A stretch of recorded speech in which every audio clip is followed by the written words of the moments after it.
everyone, MasterAbbott here from CapsuleComputers.com. Today in front of us we have the Sony PS Vita. So here we are right now. We're going to be doing an unboxing for it. Now what we've got in front of us here is the PS Vita. It's the Wi-Fi version and it is the Japanese one. So now the Japanese PS Vita is, if you can have a look, I will show you on the back. Pretty much what it does, what it actually shows you here on this section there is all in Japanese. Of course, all the writing is in Japanese as well, and it has the serial number. That's the Japanese version, which is right there, PCH1000. So that's the first batch and the first load of PlayStation Vitas that are out there, and that is the PlayStation Japanese version for Vita. Alright, so that's pretty much the box. The actual box is very thin. So from what I've seen a few other ones that were a little bit bigger, but yep, this one here is the Wi-Fi version, Japanese. So we're going to go through and just show you what's in the box, and also just quickly open up the PlayStation and show you what it looks like on the on the menu systems as well. All right, so opening it up. Now I've got a few little extra things that I picked up. I'll show you this in a minute. This one is the screen protector. It's very, very good. It's a matte one, so it just actually helps you put, it stops the finger marks, scratching and so forth. I'll show you guys that soon. This is the official PlayStation guide. It's like a little quick guide. It tells you how everything works with the Vita. Gives you a rundown of everything, like what happens when you set it up initially when you first start it up. Also your little help guides, which I'll show you probably hopefully a little bit quicker once we jump in. Gives you like a little reference to how everything works on the Vita, and the how to access certain things, friends lists, stores, as you can see there. They're all pretty much self-explanatory, and a few other things like joining in the party, PlayStation Party as well. So there's a whole lot of different type of things. On the other side there is the near feature, which actually helps out, shows you who's around in the area and who's playing what. Your trophies, you can sync them up. You can also do using the PlayStation remote, so you can use that PlayStation on the PS Vita. That's that one. That's this one. Where is it? This one there. You got the music. You got the movies. You have the backup system as well, which is really good. I'll show you that in a minute. So that is the little guide. Very simple, very easy. Unfortunately, it's all in Japanese, but it's straightforward and simple to understand. This is the quick guide system. Helps you set up everything. Tells you what everything is. It's got like the memory card, the PlayStation disc, the cart that you use, and also 3G SIM card if you have. We don't have a 3G SIM card. It tells you where you put everything. Tells you where everything goes, how you start it up when you start up the PlayStation Vita, and everything. Alright, so that is that there too. Whack it over there. Alright, so here we are. This is the fun part, opening up the PlayStation Vita. Now, as you can see, it's been packaged up pretty well. The Japanese version is neatly packaged, little plastic, and it's also got like a bit of cardboard in front of it, so protecting the screen. Over here, I've put in here a 16 gig memory card, which I've already taken out, but that's what it looks like. This is the official Sony memory card for the Vita, and I picked up a 16. You can get a 4, an 8, a 16, and a 32. Okay, so that is how that one works, and I will show you, or basically show you where it goes and where it sticks into the Vita. I've already put it in. Okay, so that is that. Put it on that side. Then we've got just three very simple cables for the Vita. Put that back there for a second, and I'll show you what they all are. Okay, first one is the power adapter. Now this one basically, or how this works, is this actually has a USB connector right there, and then there's the power connector. Okay, so pretty much what it will do, this is the power connector, as you would know. The Japanese one, of course, has the Japanese plug. The Hong Kong one, which I've seen as well, also has a different Hong Kong plug, which is really big. And it connects inside, and you can unscrew it, and it turns into something like that. But it's got the circle connectors as well. But that's another thing anyway. It doesn't matter. It's very simple to say. Basically, you plug that in as you would. Very simple. Then what you do is you get the USB connector. Okay, the USB connector that goes into there. That sticks into here, like so. Okay, and that then connects to the PlayStation Vita. All right.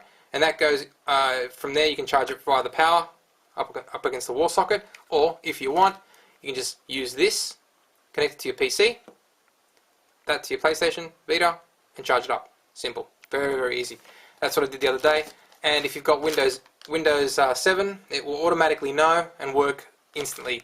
It'll pick it up and it'll tell you, yep, here it is, it's PlayStation Vita, what do you want to do? Have you got photos? Yep, let's transfer them, and all that sort of stuff too. Alright, now, the fun part, the Vita.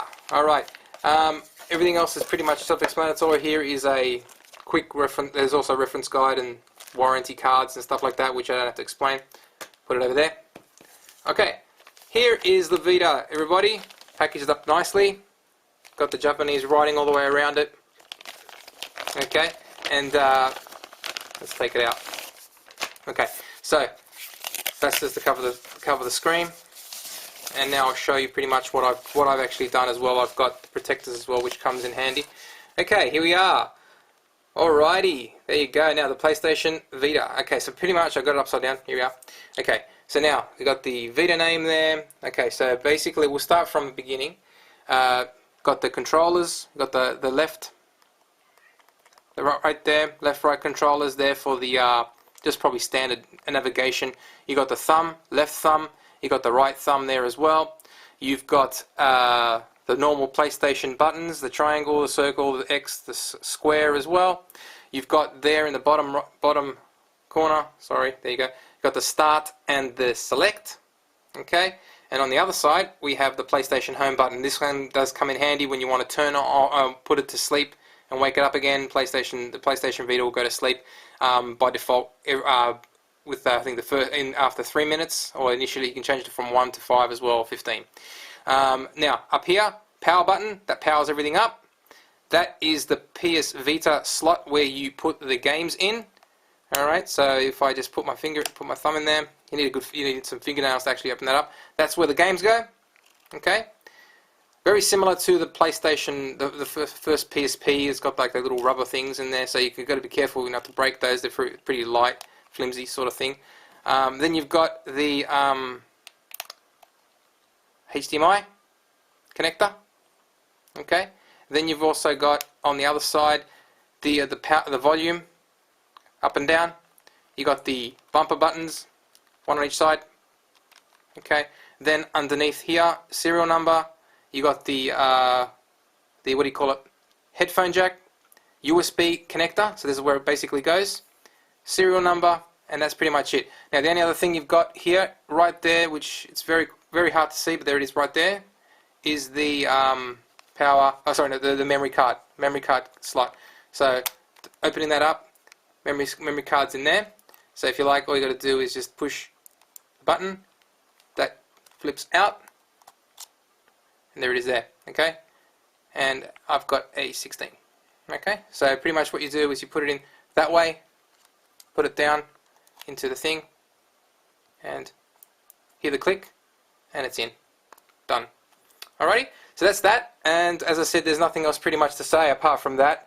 Then the only other thing I can pretty much say is that the back screen is the touch screen. As you can see right there, it's got everything touch, so when you do play certain games, you can touch everything there. You can see it's very close. As you can see, that's it's got like the nice little PlayStation logo buttons there everywhere, which you can probably see very carefully. And that's that. The thumb feel. So when you're playing it, you know, of course, you're going to have your thumbs there on the back, like that. You know, so you can see it, feel it, feels good. So that's that. Apart from that, that's it. The touch screen on the front is really nice. Now that's basically what I've done as well. I've actually put the screen protector, which is what I was talking about here. The screen protector that I've got, I recommend my preference is matte. As you can see, this is a matte feel. It's not shiny, and it doesn't leave finger marks, which is fantastic. Now a lot of people might not like it, but I feel that it's really nice on your fingers. It feels really smooth, and it doesn't really degrade the gameplay for sure, guaranteed, because I was actually checking out some other games before. Alright, so that's it. Now what I can do is just start it up, the PlayStation Vita. I've already started it up, so what I'm going to do is just push the button, and it starts up, and it will continue on and go into the first mode. So basically what I've got it set up already. I've set up the time, I've got everything like that. Now, really cool. It's very really good on the finger, like, you know, basically very intuitive and very quick to pick up. Like, it's not like you have to. When I first thought I had it, I actually had to like touch it and pull it with my fingernail. But it's not the case. Basically all you got to do is very easily to open up certain things and to close up certain things. All you got to do is put your finger on that section and open it up. And that's very simple as that. Now it's very quick. Like it feels really good on your finger. It's like, in my honest opinion, it feels like I'm actually using an iPad. So Sony's done a really good job when it comes to actually touching a touch screen. It's really good and very intuitive and very sensitive and very responsive. Now basically that is everything that you can see at the beginning. This is what you get when you first start up on the PlayStation. Now I've already picked up the update. The update at the moment for the Vita, once it logs in, it'll automatically ask you if you want to pick up an update. The system update is there, and what I can do is I can scroll down and show you the system information. The system information is pretty much telling you that that is the system information is version on 1.6, and it does take 2 gigs of memory, which I don't know what for, and it's got a capacity of 14 out of the 16 gig, which I've already got. So that is that. Apart from that, like I said, the system menus are very similar to the PlayStation ones. They're not very complicated. There are a lot less features, to tell you the truth, but it does pick up a lot of everything that you need. Like, you can also switch it to flight mode. You got system updates, which I recommend everybody do when they first pick it up. You got your network settings. You got your PlayStation Network when you first log in. You got your application sound settings and display to make it bright and not bright and so forth. Your location data. Security, of, like, you know, if it's child security, date and time, language, and all that sort of stuff as well. So that is the menu. Now, for example, there's no back menu. There's no back options here. So what you've got to do is you've got to click on the home button, and that will bring you to like an option where you can keep the page open or close it. Now to close it, I can actually show you that you can flip like that, or if you like, you can just flip it across that way and it takes you back into the screen. Now if you look up at the top, it tells you what you've got. You've got the home open and you've got the settings open up the top, so you can have them open as many as you like. So apart from that, that's everything there. You've got like your party where you can invite people. You've got the PlayStation Store, which I can't show you because it's closed at the moment, because nothing's open apart from the Japan store. You got the Near. Near is what people are playing in your area. Friends list, group messages, your trophies, which you can translate or download from your PlayStation as well, from your Vita as well, and you can see both of them. Photos, web browser. You got music, videos, remote play. Then you've got Google Maps and your settings, which I went to before, and this one here, which I was basically saying to you before, which is the Content Manager. Content Manager works pretty good. Pretty much how this one works is you can connect your PlayStation Vita to your PC or to PlayStation 3, and you can copy your applications and data straight to it, and you can keep all your stuff safe. That's how that one works. Now, if you don't want to use it, as I said, once you've done it, you're going to connect it in with the USB, and that is it. So that, in a nutshell, is the PlayStation Vita unboxing. I'm not going to go through anything in particular in settings or go through games and stuff like that, because we just don't want to waste everybody's time. But that's why I just wanted to show everybody what it looked like, and that is it. As I said, it's very quick and very intuitive. So the touchscreens are awesome. Sound is pretty cool. As you can see, I've got it up on the full setting at the moment. You can hear it. Sound comes out from both sides, on one side there, on the left, and also on the on the right, and also on the left there, on the right there next to the thumb controllers. So they're out of the way, so it works pretty good. Alrighty, so that is the PlayStation Vita Japanese version Wi-Fi. Now, basically, it will be very much similar to all the other consoles all the other versions, the Japanese, the American, the UK, the Hong Kong. All of them are pretty much the same. Of course, the serial numbers, which are different. But that is it. Now, if I'm going to probably pack it up now and leave it and go off and play. But if you have any questions or queries, leave them on the YouTube channel. Like us if you like us. And that is it. Thank you for watching. MasterAbbott signing out from CapsuleComputers.com.